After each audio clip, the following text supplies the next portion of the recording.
Hello, everybody.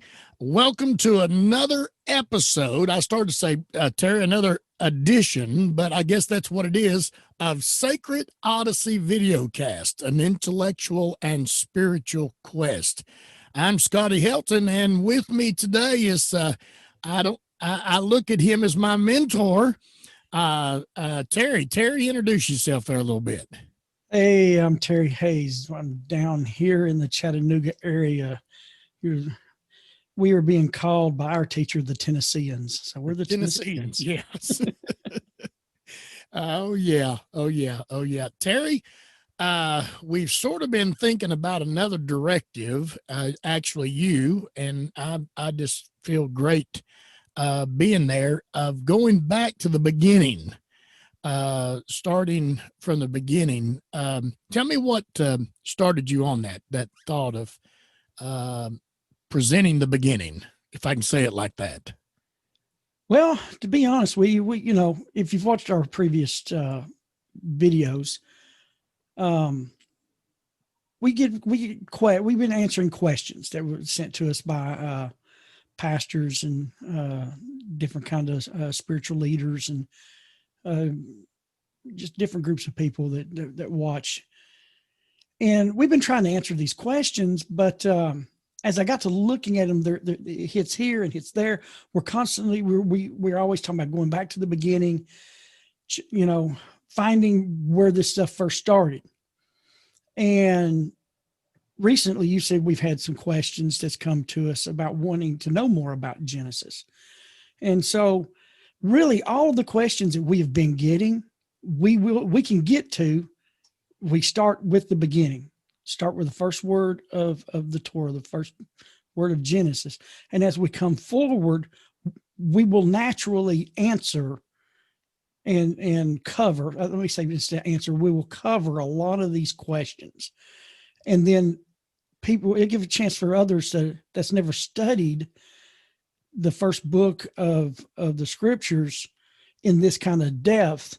It could be a really good, interesting study for people who really like to dig into this kind of study. And for those who just want to learn a little bit, it's going to give them some information they haven't had before. Right. And so I think starting from the beginning, from the first word of Genesis, and start coming forward, I think will be a better systematic way, instead of here little, there little, and go back over here and come back over there. Oh, I agree. I just got to thinking that let's just start from the beginning, come forward. And a lot of these questions we're getting will be touched on and discussed as we go through. Now, Terry, I want to ask you a couple of questions that's going to be, I don't know if I would call them nitty gritty, but I call them nitty gritty. So we're going to go to the book of Genesis, but the book of Genesis is actually a one part of the Torah, and which is one of three parts of the Tanakh. And I've had a couple of questions about that. And can you talk to us about, let's take the one of three parts of the Tanakh. Can you, and what is the Tanakh? Oh. I'm told you I was going to catch you off guard with this. I know. AKA, do you mind if I reach over in my bookshelf real quick? No, reach over to your bookshelf real quick. Right, we'll let Terry reach over. He's got a magnificent. He's got a rather large library there. So what are you gonna? So Scotty told me he had some questions he wasn't going to pre-ask me. So Scotty has not pre-asked me any of these questions. So you will be hearing them at the same time that I do. So you've asked me, what is the Tanakh? Yes, let's go there first. What is the Tanakh? If we're going to start at the beginning, okay. What is the Tanakh? Okay. The Tanakh, the word itself is an acronym. It is letters that come together and make a word. you'll understand it. It's Now, are an we talking about acronym. English letters or Hebraic This is, terminologies? well, it's pronounced in English, in Hebrew, as we say in Hebrew, Tanakh. Okay. Now, the last part is Tanakh. Okay. Um, I've been learning that a little bit. yeah, So the little bit of the guttural yeah. with some of the Hebrew letters and stuff. The Tanakh, to understand when we say Tanakh, to help you understand what we're saying, it is the Hebrew scriptures. Now, what you see behind me is a Torah scroll. Torah just means instruction, commandments, law. Best ways really is instruction. That's what you see behind me is the first book, what we call the book, or not the first book. That's the Torah. It's the 5 books. Sorry about that. I've got Genesis on the brain. You do. It's I've okay. We're going to get there. I've had Genesis on the brain for about 6 years now, I guess, or more. Actually, more. But right behind me is the 5 books, the 5 books of Moses, in scroll form. In scroll form, the way it was written and given to Israel by Moses at Mount Sinai. Okay. Now, Tanakh is the Hebrew scriptures. Now, I could get deep on this. I know you're trying to be delicate with this at the same time. Well, it's not delicate. It's just that in the Hebrew and Hebrew in the terms Hebrew scriptures and Torah itself means instructions are volumes. It's more than just the Torah. When you say Torah, it can have multiple meanings. It can mean the scroll behind me. It can mean the whole Tanakh, and it can mean any of the holy books of Israel. Any of the holy books of Israel can be Torah because it's instruction. Okay. So what we're dealing with right here, the question is, what is the Tanakh? Tanakh is the Hebrew scriptures of, I do not like the term Old Testament. You look this up, dictionary or encyclopedia, boy, tell my age, Google, let's bring it to the 21st century. Go to Google, research. You'll find that the Catholic Church they are the creators of the terms Old and New Testament. And so I prefer the Hebrew scriptures than Old Testament. And here's the reason why, because in the roaming listing of the Hebrew scriptures, they moved around some books, put books where were not originally placed. So I prefer Tanakh or Hebrew scriptures than Old Testament, because the Old Testament is really not the Hebrew scriptures, because it was messed with. And I'm not pointing fingers. It's fact. You can go and look it up, in their writings and on the situation and stuff. But it's Tanakh. What I have here is my English on one side, Hebrew on the other side. What's called the Stone Edition, Art Scroll Stone Edition. I got mine back here on my shelf. See, you see this right here, Stone Edition, and I don't know if you can see that in the Hebrew right there. We can. But this is. There we go. What we can do, Terry, is right there. Hold on, right there. There we go. Tanakh. In the description, we need to include where someone might obtain this Hebrew text, or this what did you call it a second ago? The Jewish. This is, you're talking about this Tanakh? Yes. This is just the Art Scroll Stone Edition. There's this is the English. This is the Art Scroll English translation of the Tanakh with the English and Hebrew. Okay. Tanakh stands for, what is contained in here is the Torah, the first parts of the Torah, the 5 books of Moses, like what you see behind me. Then you have the prophets and the writings. And so in Hebrew, it's the Torah, that's the Ta. The prophets, the Nevi'im, the Nevi'im, the like the in the Tanakh, and the Chach is the Ketuvim, the writings. And so it's the three parts. And so the Torah consists of the 5 books of Moses that God gave Moses at Mount Sinai and through his meetings with him throughout the wilderness. The prophets, of course, that's easy. That's Jeremiah, Isaiah, Nehemiah, and all of that. Those are the prophets. One of the things that the other group did is they moved Daniel over to the prophets. Daniel is not listed in the prophets. There are guidelines that the ancient Torah sages and rabbis, when they were putting this together as a book, where each one fell had a guideline, and Daniel did not line up with the prophets for what meant for the prophets. It's actually in the writings.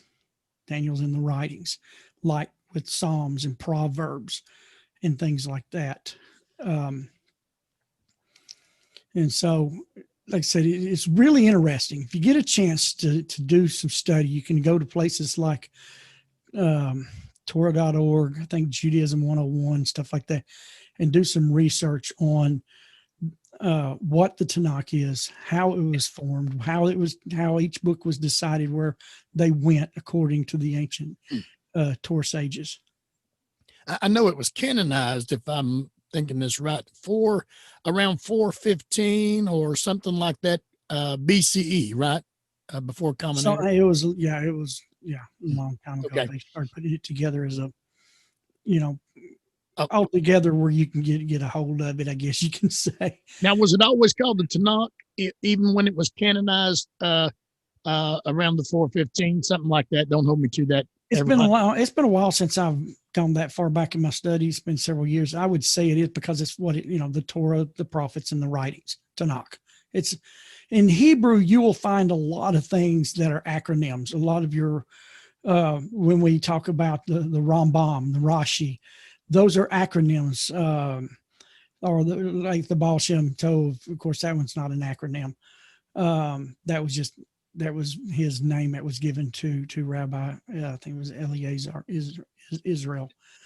But the Rambam is, Rabbi Moshe Maimonides and the Ramban. So you'll have a lot of acronyms in the study of the Hebrew scriptures. Saves you from having to say words this long. Yeah. One of the things that I was faced with, Terry, when I first began this study of the Hebraic or Jewish text of the Torah, the Tanakh, those things. I remember one of my teachers mentioning that before you can study the past, you have to leave the present. And can I just explain that a little bit from my point of view, and then I want you to delve into that and give your position on that as well. If we try to explain 3,000 years ago, 3,300 years ago, actually, I think it was 3,300 years ago, or maybe a little plus, when the Torah, where we're going to, was given. That's, for those of you that don't know that terminology, that's 1300 BCE, somewhere around there before Common Era. But if I tried to examine the text that was delivered in that time frame, and I tried to interpret it in my English or my understanding of today's time frame, I'm gonna manipulate the text. I hate to say it that way, but it's going to be a manipulation of the text, because I want to get out of it what today's English, if I can say it that way, would present it. But we know, just I don't want to tell my age, but I'm a little older than 50. But if even words, the dictionary has to change itself every couple of years, because words change, meaning changes. Plus, what we are about to study was not originally written in English. So now I'm going to drop that from there into your lab, Terry. I'm going to Did I throw a bunch on you at one time? Well, kind of like what you know what you said is correct. When you begin to study this stuff, you've got to leave out. You got to leave the modern era, and you got to learn to go back. You got to drop the glasses of 2020, the glasses of the religions that exist in 2020 that did not exist. They did not exist. They did not. There are religions today that did not exist when that behind me was written. So people are trying to find, well, my religion is tied to this because it's a shadow in there. No, the religions of today didn't exist 3,400 years ago. There are a few that are, offshoots of this, still didn't exist 3,400 years ago. But I think Rabbi Skolback in Canada says that the Torah is the oldest documented, document on the planet. Yeah. Existence, continuous existing document. And so things that are written there, it doesn't point to things in 2020 as far as hiding things. We know that God's eternal. Oh, he hid this in there. No. We take what's written in there, understand what it meant then, and then we can look at, well, let me take an example, something Scotty and I was talking about earlier. There's a commandment given to Israel. It's given to Israel. You shall not kindle a fire on the Sabbath. 3,400 years ago, that meant not going out and taking a piece of flint and striking a rock or, and building a fire from scratch. You should not kindle it. But in 2020, how does that apply? And not lose its original intent. And so a lot of people make fun of the rabbis because they won't flip a light switch on the Sabbath. Well, anytime you flip a switch, you create a spark. And a spark is the lowest amount of a fire. And it still constitutes, if you took a piece of flint and stone and you sparked it, you are kindling a fire, and a spark and a light switch is the same spark, just from a different source. And so they've deemed that they shouldn't be doing that on the Sabbath because it violates that commandment. So did it talk about 3,400 years ago about not operating electronic devices on the Sabbath? No. But electronic devices today still kindle fire. Yeah. So you see where I'm going with that? Did I say that okay? You did say that okay, but if I can ask you to let's clarify one thing, because I heard people listening that you just told me I can't do that on the Sabbath. But now the text you're talking about was not given to the normal person. It was given to given to the sons of Abraham through Isaac and Rebekah. Those who became the nation of Israel at Mount Sinai. It did not go to the rest of everybody else in creation. Now, see, I knew you was fixing to go there, so I had to straighten up in my seat a little bit here because no, that's good. I don't think we probably won't cover this today or maybe even the next episode. We'll cover it multiple times. We will, but now, if you can dissect just for a few minutes what you just meant. It was given to who? It was given to Israel, the priestly nation. The nation that is, I don't have the reference, but it's Parsha Balak. That Parsha is the portion that's read on the Sabbath day by the Jews in the synagogue. It's divided into 52 readings, but the Parsha's dealing with, or the portion, I'm speaking Hebrew, sorry about that, guys. No, you're good. You're good. It's just habit for me. But in the portion that is read that deals with the prophet Balaam and Balak, in there, it states that Israel is a set alone nation. It's separate. It's separate from the rest of the nations, which it is. It is a priestly nation. They are the priest, and we're the congregation. We are. Oh, see, that was a perfect way to put it. Thank you, Terry. Now, as we they're the pastors, and we're the parishioners. Okay, as we go on in this, when we begin a Genesis, and I'm going to use the word unpacking. You and I was talking about earlier, and unpacking the Torah, starting with the book of Genesis. We don't know how much over into the other part of the Torah we will get, but this will become apparent when you study it in its closest original form. Now, did I say that correctly? Right. And I guess I need to clarify this because pastors is only one part of the priesthood. Israel is the clergy, because within the clergy, you have pastors, deacons, elders, Sunday school teachers, Sabbath day school teachers, if you're 7-day Adventist. So you have different levels of clergy within the clergy. But Israel is the clergy, and we're the parishioners. Are there different levels of Torah for? There are different. There's a very ancient understanding of the Torah that there are 70 faces. You turn it and you can see this, turn it and see this. If you've studied any of the Hebrew subject very long, you have run across a statement that you can have 3 rabbis, 1 question, 5 answers. Yeah.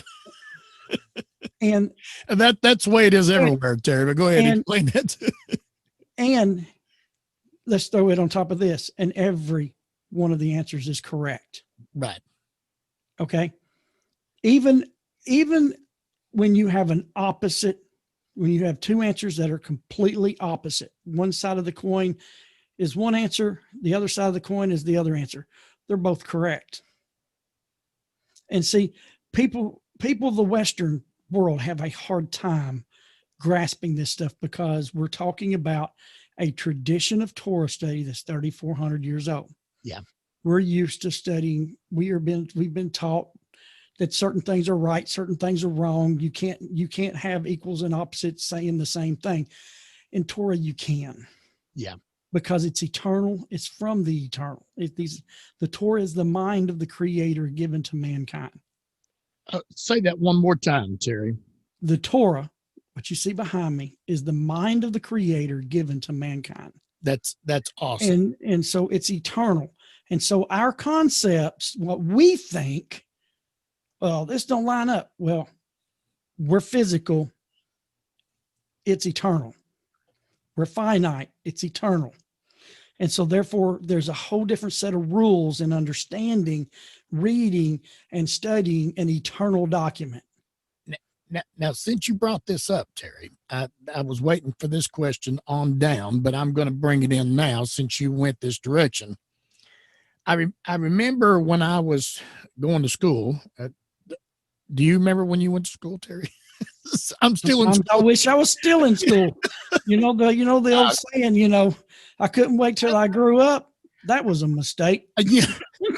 I went in and I knew nothing. And when I was a little boy, my brother and sister would bring home books and I would look at them and I would pretend I knew what they were talking about.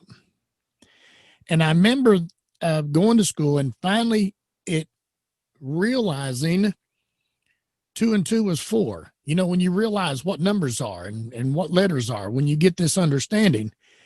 And then you think for some reason, anything I read, I can understand it. Anything if I see numbers, I can understand it.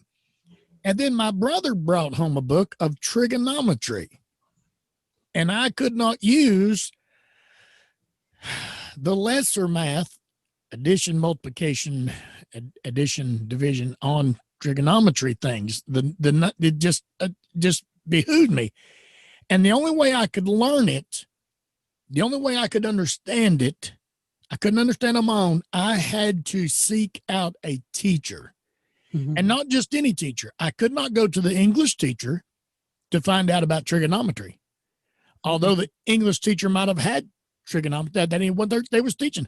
I couldn't go to the PE teacher and find out about trigonometry. I had to go to the trigonometry teacher. Did I say that right? I want to throw that in your lap here, Terry, because there's a lot of people say, oh, I understand it. I don't need anybody to reveal anything to me. I have my own spiritual connect. I don't want to get too deep in that. I want you to kindly unpack that for us, Terry. Would you? Okay. Again, I'm there's a chain. There's a chain of tradition. And it's written down in Perkiavos, the Ethics of the Fathers. Now, God gave it to Moses. I want to tell everybody we're going to cover these terminologies as we go further. So just hold on to this. That's why I kind of what I said, the English part of that. The Creator gave it to Moses. Moses gives it to the Levites and the Cohens and the Levites, and then they give it to Israel. And then there's a chain. There's a chain of transmission, a 3,400 year chain of transmission of this document and what it means and how to read it, how to study it, how to pronounce the words. Because see, the original Torah has no vowel points. What we call Nakud today, that was added later because people got to where they couldn't read the Hebrew. Because see, you can have one Hebrew word. Okay. No, you can have, let me say this, you can have 3 Hebrew words with the exact same letters in the exact same order, but they're 3 different words.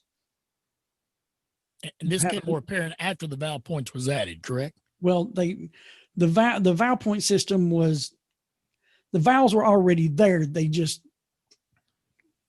were known. Right. They were transmitted orally until it was written down, because as the further we've gotten away from Mount Sinai, even the Jews, they've lost over the years because of the different captivities. This would get lost and that would get lost. So the prophets came together and the Torah sages, and they developed a system of transmission that is physical, not just orally. It is still orally done, but it's you and I could look at it as well. You know, our books, it has the Hebrew with the vowel points. So you've got to have the teacher to teach this. You have to have a teacher that's connected to the chain of transmission. Scotty and I, we're connected. We're not in that chain. We can't be in that chain. We're the nations. Again, we're in the nations. We're not the priests. We're not the priest. But we are connected to the chain through our teachers. And so when you're studying the Hebrew scriptures, it's best to find you someone that is in the chain that will allow you to become connected to the chain, to learn it. Our opinions and our ideas don't matter to a hill of beans, to a 34-year-old document, 3,400 years transmission of what it says and what it means. We are the students. We forever are the students. We can shoot like when we have our classes with our teacher and we read something, we can have some inspiration to say, as long as it doesn't change the basic meaning of what is being said. Right. You can learn it. Because see, one of the beautiful things is the Torah scholars teach that the Torah has 70 faces. When Joshua and them were coming across into the land, what does it say? He wrote the Torah on a pillar, or on, however you want to put it, in 70 languages. Is that where they put some stones together and plastered it? And and wrote what's behind me in 70 languages. Do you know why 70? Why does the Torah have 70 faces? Did Joshua write it in 70 languages? This is a good question. It's almost a question good enough that I wished I would have asked it, but because On the earth, there are 70 nations. Now, y'all can say, well, there's 300 something nations today. No, there are 70 base nations. Base nations. Some of the nations, it'd be just like if United States, if it had split in a civil war, we would have been one nation, but in two pieces. Oh, you see what I'm saying? You see what I'm saying there? So there are 70 nations. There are basically 70 from the entire Bible. When the Creator confused the languages, there are 70 languages. But there's a lot more languages today than 70. No, there are 70 languages with different dialects. And then here's an example, a true example. My father was a millwright. He had to go to China for a few years, work on some glass plants, plate glass plants. He was given, clipboard, a computer, 200 Chinamen workers, and a couple of interpreters. They speak Mandarin over there. They don't speak Chinese. They speak Mandarin. And even the land is so huge that different parts of the land of China, they even have to have interpreters between themselves, though they speak Mandarin. Their language is Mandarin, but the dialects from like the mountains and the northern regions and the western regions are so different that my dad had to not only have a translator to translate what they were talking to him about, they also needed to translate between the Chinese workers. Wow. So do you see what I'm saying? It's still one language, but it has all them dialects of languages. And that's what happened. But there are 70 base languages, now that everything comes from. Will some of these things become apparent as we study the Torah, or is this this is just information just to help understand some things? Because again, the reason why you can have a subject that appears to have two opposite ends but both be correct is because there's 70 faces. It can be understood this way, it can be understood this way, and it never changes. There's always a base, simple, plain, surface teaching of everything, and anything after that cannot change that. Okay. It can make it deeper, understood deeper. It can highlight things that's hidden within inside of it, but it cannot change that base. That base is eternal. God is like a rock and a fortress and a high tower, and the word is his mind. The Torah is his mind. It is a rock. It doesn't change. We may, like what I say here. Now I wish I had it. I don't have it. Let's just say, what can I use as an example? Let's say I have a leaf in my hand. I used to keep one on I take a leaf and I'm looking at it. I'm looking at the leaf. This shape. There's some ribs and veins visible with the eye. But if I want to get a closer look, I grab my magnifying glass and I look a little bit deeper into it, and more is beginning to be revealed. The leaf hasn't changed. It's still the same leaf. I'm just seeing more. That's great. You see what I'm saying? What about now if I want to take and I say, oh, okay, that's cool. Then I take a microscope and I take the piece of that leaf and I slide that through the slide of that microscope. I'm seeing further into it than I can with this. Still hasn't changed. It's still the same leaf. Yeah. Oh, now I really want to get into it. Get an electron microscope and look way beyond that the eye could actually see. Even through a microscope, it has to take an electron microscope that takes photos of what it can see, because you can't see it with your eye. We're looking at the same thing. We're looking at that leaf. It hasn't changed. Its base is the same. The shapes, the veins, everything, all of its physicality has not changed. You're just getting a closer look deeper into that same object. Yeah. Does that help any? Yeah. Now let me add to that, if I can. you can't view it under an electron microscope until you first understand it in its reality here, and then do the magnifying glass and understand it there, or you're going to get into things over there you don't even know what you're Right. looking at. Yeah. You have to go through stages. You got to go through the stage. You're still looking at this very same thing. Yeah. But you got to understand it each time before you go deeper. You got to understand that what you're looking at in its base element, and that's just a leaf that you pick up out here in the front yard. And there, you know, like, but then each time you tighten your vision, if I can say it that way. Yeah, that's good. You tighten your vision. You're looking at the same object, but you're going into it. Yeah. And as you come out of it, it doesn't change its shape. It doesn't change its nature. It doesn't change what it is, what its purpose is. It does, none of that changes. You just see what's inside of it. And that's what's beautiful with Hebrew. I hate English. I hate the English language as far as translation for Hebrew. And we're going to get into the word Bereshit. Now, there are volumes. Understand,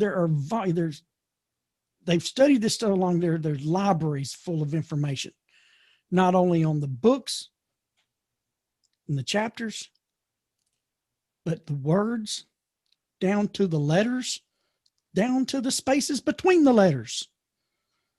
We're not going to get that deep. We don't have to. Scotty and I's goal is there'll be times we're going to use this. We may only go that far, because you know why? There is a base understanding of everything in the Torah that is simple. And we're going to explore that simplicity, and we're going to explore or unpack. I like the word unpack. Scotty's got me a new word here. We're going to unpack the Torah, the book of Genesis. We're going to be there for quite a while. We're going to unpack Genesis so we can see the simplicity and its daily application for what the Creator wants us to get from it on an everyday life level. We're not going to get into esoteric, mystical, what it could be, what it ain't. What it ain't, we'll do some of what of the ain'ts, because some people misunderstand what it is. But we're not going to get the electron microscope out. We're going to open the pages. We're going to look into the original language. A few times we're going to get the magnifying glass to help us see a little bit better. But we're not going to go beyond into a level that's not applicable for everyday life. You're going to learn some stuff it's interesting, but the main goal is to learn what the Creator wants us to learn from this and from that as human beings. Great. Okay. That's good. Okay. I want to go a little step farther into one section here, Larry. Larry. Terry, before we get into this, now you've got a picture behind you of a scroll with the Hebrew on it. And one of the things that amazed me here sometime back, I heard one of our teachers say that you could go anywhere in, I'm going to call it where they house those scrolls, handwritten, and you can open it up in the Hebrew and it says the same. Yes. You can go right here in Chattanooga, Tennessee. You can go in Hong Kong, China, Tokyo, Japan. You can go to Moscow, go to Quebec, go to France. And everywhere, what we call a shul or school or something like that, everywhere there's a synagogue that houses these Torah scrolls. It's exactly the same, regardless of language, regardless of culture, not one word different. One more clarification. Now, we're even talking the same if there's one 5 years old that was handwritten, which in fact, this year, I saw where there was a Torah scroll completed, or 200, 1,500-year old Torah scroll. Right. Well, it takes a lot of training to be a Torah scribe.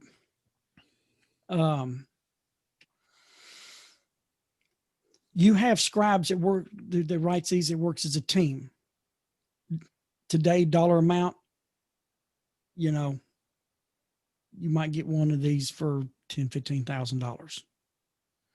You get one that's written by a single person, by a single scribe who've spent years, because they don't write it by memory,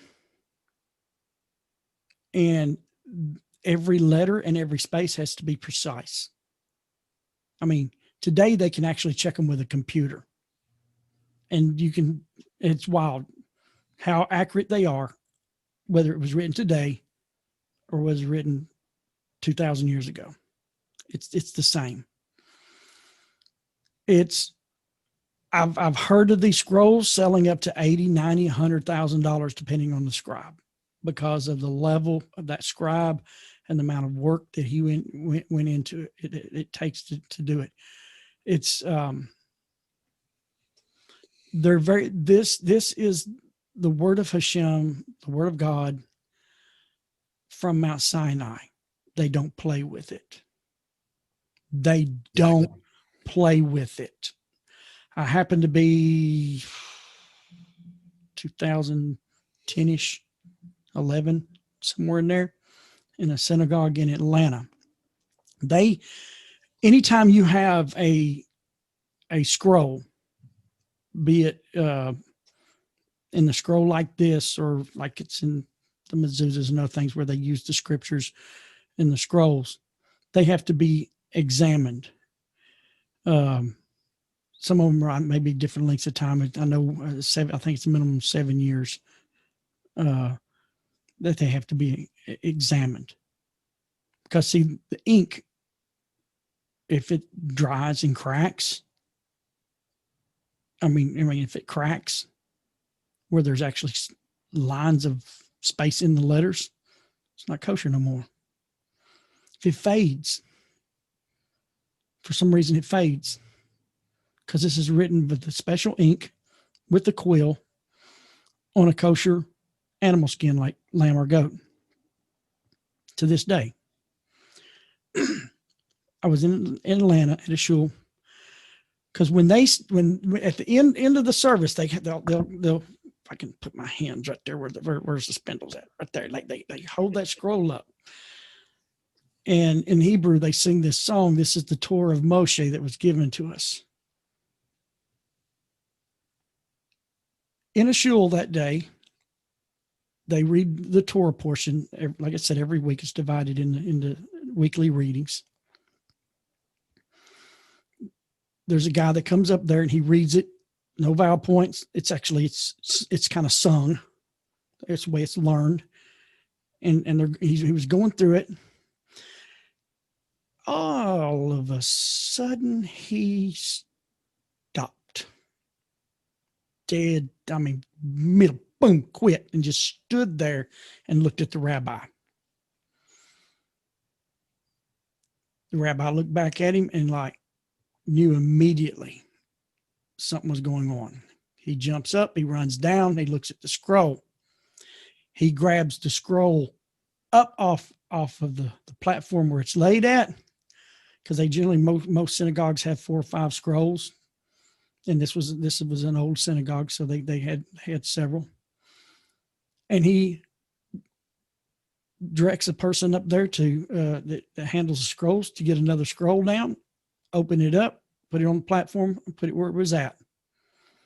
And the guy continues on. When the rabbi got up to give his message on the Torah portion that day, he told everybody what happened. He said it was weird. It's interesting. He said when the rabbis come in and they'll choose. They tell the guys, he goes, this is the scroll for this service. This is a scroll for this service or whatever. Well, the scroll that had been chosen for that service, before the service started, he called the guy up and he says, "No, I changed my mind. Use this one." And so the one he used was told him to use. There was a letter that had almost faded. And he had to change that. He said, no. We could not hold that Torah scroll up and say, "This is the Torah of Moses." That'd be a lie. And we would have closed that scroll up. And from that day forward, if that scroll was ever used, it would have been a lie because it didn't say everything that it said, because it was improper. That's how careful they are. They had to send the scroll off to be repaired. Can I put a couple more words into that? Careful, reverenced. Right. They reverenced. I mean, he said we could not hold that Torah scroll up to God and say, "This is the Torah you gave Moses." And Moses gave it, because it would have been a lie. It would have been false. And they're like, no, they're that strict with that because they're dealing with the words and the mind of the Creator. Now, someone would say, why would we want to be that precise? And I had a conversation with a couple of pastoral associates not just a few weeks ago, talking about English translation of text, how that it changes to fit society. When you see things revised, or this is this version or whatever, and it's updated or revised so many times, it actually changes. It's changed through publication to fit the society it is teaching. But now the Torah, the Torah scroll, the Hebraic text that's behind you right now, society has to fit itself to that, correct? Exactly. It does not change to fit. That gave me change. It does not change to fit. You change to fit it. Yes. I think that was a perfect timing for that one right there. That was perfect. This is and like I said, a lot of people are going to pick these things up. English translations, let's say they could even read Hebrew. If they're not properly trained, they're still not going to get it right. Correct. Now that's another, our teachers that we learn through, and Terry is one of my teachers. I'm just going to be honest with everybody here. Terry is, I'm going to look at as a mentor teacher. Terry's been to places and learned things that I probably will never have that opportunity. And then Terry has a teacher above him who is also my teacher, and then he has teachers above him. And so when we get questions and things, and if we can't answer those, we're not going to make something up and try to present something that'll fit today's society. We are obligated by what we stand with to go all the way up to find the correct explanation. Am I saying that right, Terry? Right. And I know this may not mean anything to some people, but it means a lot to Scotty and I. We're connected to a chain that is connected to the chief teachers of Israel, the chiefs, the ones who have the authority to make decrees. Now, see, not all rabbis can make decrees, but we are connected to a chain that is connected to the chief rabbinate of Israel, Ashkenaz and Sephardi. I know that's foreign language to some of y'all. We take this serious. These are the main spiritual leaders of the nation of Israel. Terry, since you brought this up, are these people that were voted in to be leaders? No, these people that were born in to be leaders? Are they descendants? How does that? Well, I mean, work? Some of them. I mean, it's interesting how the Creator works. A lot of your chief rabbis are descendants of chief leaders. It's Um, it's just how God works. And so I don't know exactly the full process of becoming a chief rabbi of Israel, and there's multiple ones of those. So like I said, there you have the Ashkenaz one and the Sephardi and stuff like that. And that's just, they're not denominations. It's, I'll just give you a brief explanation. The Sephardi are what's considered your Eastern Jews, the ones who's Israel, Mediterranean, North Africa, Spain, places like that, Portugal. That's your Sephardi. It's even a dialect on how the Hebrew is pronounced. Then your Ashkenazi is your European Jews that goes up through, that's as the Creator scattered them through, and He put them all in these different places there's a lot of stuff there, a lot of reasons. It's an exile, but it was an exile not just to punish Israel, but an exile that benefits the nations. Because when the Creator put these Israelis in different places in the world, they brought with them the knowledge. And it allows us to tap into things that we would never been able to tap into. Right. And the Creator gives every nation, there's Jews in every nation. And that's the reason, there's reasons for that beyond just for them, because of themselves. Right. And they will even tell you that. Right. So, Terry,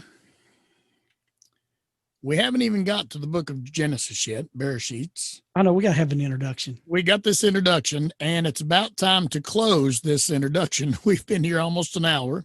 Wow, time flies. And time flies when you're having fun. When we come back, if it's okay, Terry, if we can close it right here, because I think that was a perfect place to close it, to give everybody some school of thought at where we're going to begin.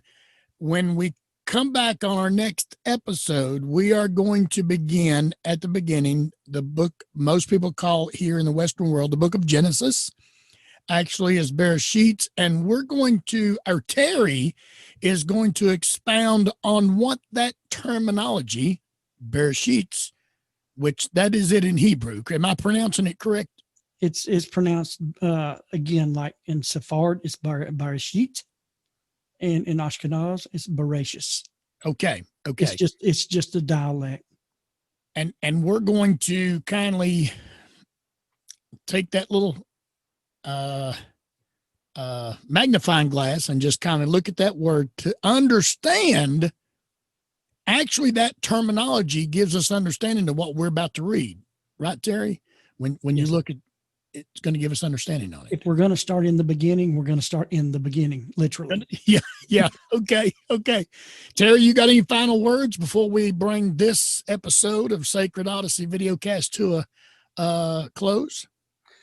No, I know we covered quite a bit here, some things that maybe is foreign to some others. Just tighten your seatbelt. Hang on. If you got questions, please send them to Scotty and I. You can contact us, on our YouTube channel. You can post us a question there. If you want to send us something privately, you can contact us, privately and say, hey, I got a question about something you said, and we can get right back with you, or we can, answer the question in another video as we go along. We will not mention names or anything like that. We just say we got a question, and we're not afraid of questions. We don't care for questions that have an agenda behind them. Right. The only agenda that we care for is if you're willing to learn, seek the Creator, seek what He has placed before us before we were around, before even the religions that we are in were even walking on the face of the earth. Oh, right. And so just hang on, as we might say in the South, to your bootstraps. But feel free to ask any questions, because I know we're going to mention things that you've not heard before. Right. We're going to be teaching things we didn't know either until we've, spent years. We didn't pick up a book yesterday and say, "Hey, this is cool. Look what I found." No, I've been studying the Hebrew scriptures. My first steps in that area somewhere around 2002. Okay. So, all right. Well, everybody, is that it, Terry? hit subscribe on our channel. Oh yeah, I forgot that. Hit subscribe, share. Feel free to share this with anyone you want. Invite them to come and watch our videos. We do this because we love to do it. This is a passion for us. We're not evangelizing. This is our passion. This is our heart. Right. We're sharing. All right. Remember what Terry said, hit that subscribe button, hit the little bell for the notifications. When we upload a new video, you'll be notified. And we want you to, something one of my teachers said a long time ago, Terry, I want to put this in. If you come to class without a pencil and a piece of paper to write down notes, you really didn't come to learn. So I'm going to challenge everybody to bring you can pause right when we start if you want to. When you get the video, get a pencil and piece of paper, write down things as we go through it. Great thing about watching video is you can pause it and fact check us. You can look and see what we're talking about. And so until next time, we look forward to seeing you here on Sacred Odyssey VideoCast, an intellectual and spiritual quest. Till next time, we'll see you later. Bye-bye.